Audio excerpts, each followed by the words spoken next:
सुप्रभात बच्चों पिछली कक्षा में आपको मैंने आपके रंगोली की पुस्तक से पाठ 5 पढ़ाया था। पाठ 5 जिसका शीर्षक था नन्ही चिड़िया। कहानी के बारे में आपने जाना था।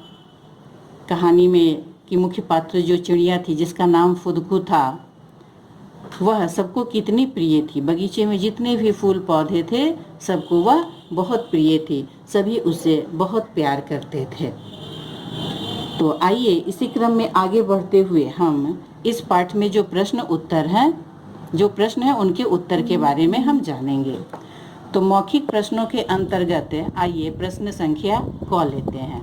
प्रश्न संख्या क क्या है? चिड़िया का नाम क्या था? उत्तर इसका है चिड़िया का नाम था फुदकू। आप तो जानते ही हैं। अब देखिए प्रश्न संख्या ख। गेंदा चिड़िया को देखते ही क्या कहता? गेंदा का जो फूल था वह चिड़िया को देखता, फुदकू को तो देखते ही क्या कहता था? गेंदा चिड़िया को देखते ही कहता, आओ मेरी फुदकू 2-4 घड़ी आराम कर लो, उछल कूद कर थक गई होगी। सबको फुदकू की बड़ी चिंता होती थी क्योंकि वो सबकी चहेती जो थी। प्रश्न संख्या ग देखिए। खरगोश ने लताओं से क्या पूछा? इसका उत्तर देखिए। खरगोश ने लताओं से पूछा कि क्या हुआ, तुम सब चुपचाप क्यों हो?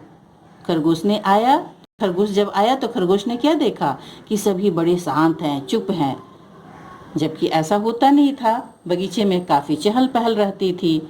तो उसने पूछा। तो इस प्रकार मौखिक के अंतर्गत जो 3 प्रश्न थे इनके उत्तर हुए। अब आइए लिखित के अंतर्गत जो प्रश्न है उनके उत्तर के बारे में देखते हैं। प्रश्न संख्या क। सभी फूल क्या देखकर खुश हो जाते थे? उत्तर, सभी फूल फुदकू के भूरे पंख, छोटी सी चोंच और लाल लाल पंजे देखकर खुश हो जाते थे, है ना? प्रश्न संख्या ख देखिए। बगीचे में चहल पहल क्यों नहीं थी जबकि हमेशा चहल पहल रहती थी? इसका उत्तर देखिए। फुदकू बीमार थी इसलिए बगीचे में चहल पहल नहीं थी। बगीचे की रौनक तो फुदकू ही थी ना। सभी फूल पौधे खुश रहते थे उसे देख करके, हमेशा चहकती रहती थी, सबको जगाती थी फुदकू। अब देखिए प्रश्न अंतिम और प्रश्न संख्या ग। फुदकू की आंखों में आंसू क्यों आ गए? इसका उत्तर, बगीचे के सभी पौधों का अपने प्रति प्यार देखकर फुदकू की आंखों में आंसू आ गए। कैसे आंसू थे ये? फुदकू की आंखों में खुशी के आंसू थे। खुशी में भी आंखों से आंसू आते हैं ना।